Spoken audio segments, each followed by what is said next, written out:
This is a critical review by Dylan Chadwick of A Midwife's Tale: The Life of Martha Ballard, based on her diary, 1785 through 1812, by Laura Thatcher Ulrich. The structure of the book, A Midwife's Tale, is based off of the original diary of Martha Ballard, a midwife from Augusta, a small developing town in Maine, in the late 1700s to the early 1800s.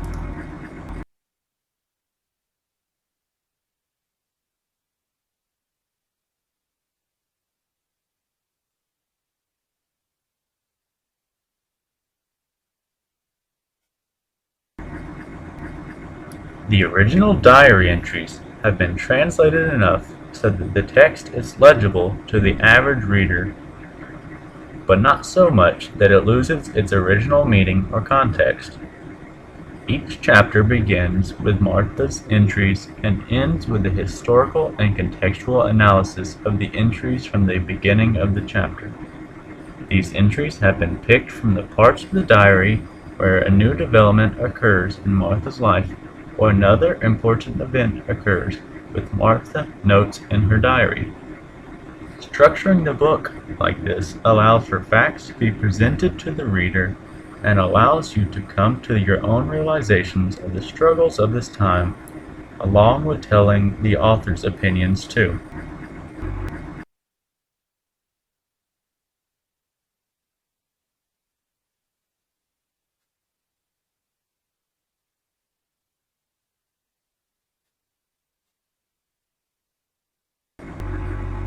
The main idea that the author hopes to present in A Midwife's Tale is how unique the job of a midwife was at this time when the woman was also a wife or mother. The author shows the training and knowledge of both science and nature, along with the physical and mental aspects that midwives had to deal with on a day-to-day basis when performing the duties of a mother and a midwife delivering babies.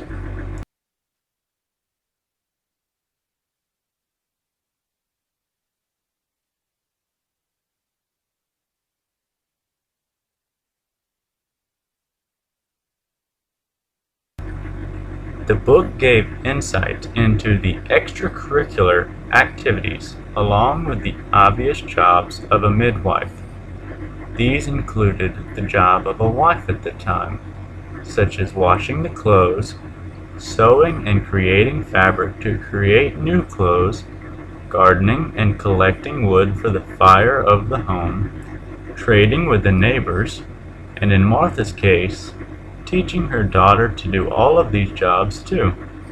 These tasks often left Martha fatigued, which can be seen at the end of most of her diary entries, appearing more often towards the end of her life. This brings us to the next point about the job of a midwife.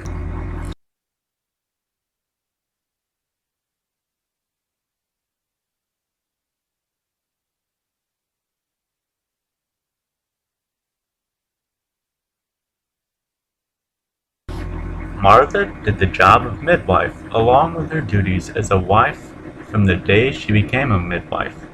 This means rain or shine, snow or freezing weather, anytime she was called out to help with sickness or delivery. Martha would go over the river that was in Augusta, in Maine. She did this even when it was frozen on her horse. Martha did this routine every day of her life until her death.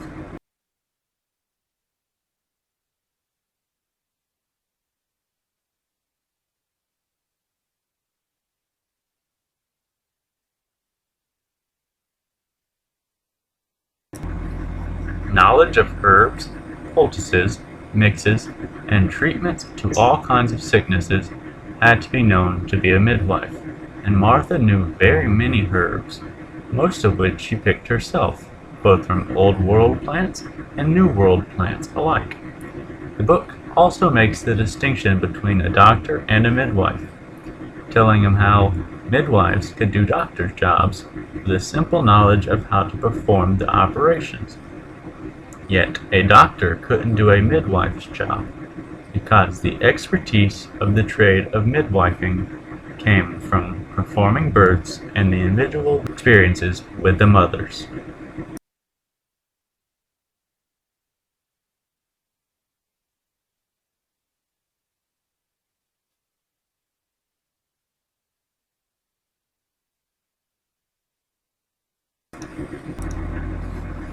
I believe this work would be useful to both students and historians alike, but probably more lenient towards students, as a historian would use the original diary to create their opinions on the text, while a student could read A Midwife's Tale to learn the basic duties of a midwife and be presented with additional information to help analyze the text that might not have been known to the student as prior knowledge.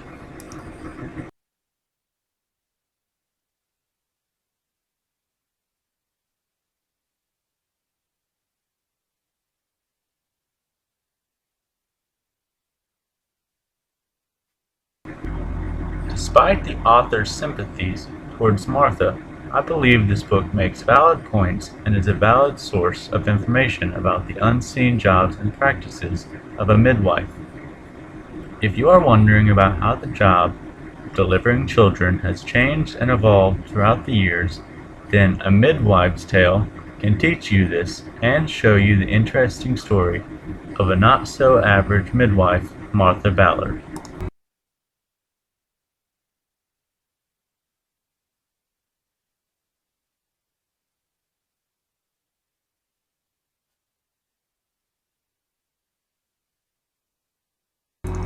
The things that this book does well at conveying are the social concerns of the times that Martha and her family had to deal with.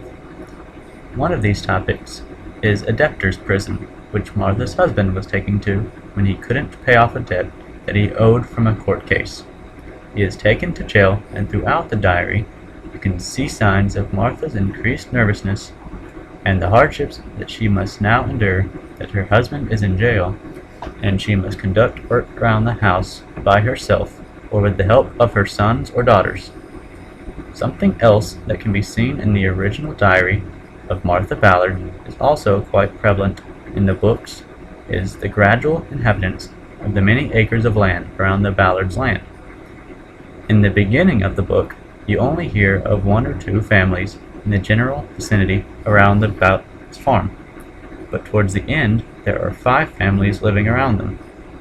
This shows how New England was beginning to develop, and throughout Martha's life there were more and more settlers in the lands around them. The final and main theme that is emphasized in A Midwife's Tale is religion and Martha's need to be a good Christian woman. As she states in most of her diary entries throughout the book, she asks for the help of God and praise be unto him. Martha's story is only one of many midwives' tales, but is one of the best known because of how well recorded it was and how her diary has stood the test of time to be interpreted by students and historians even today.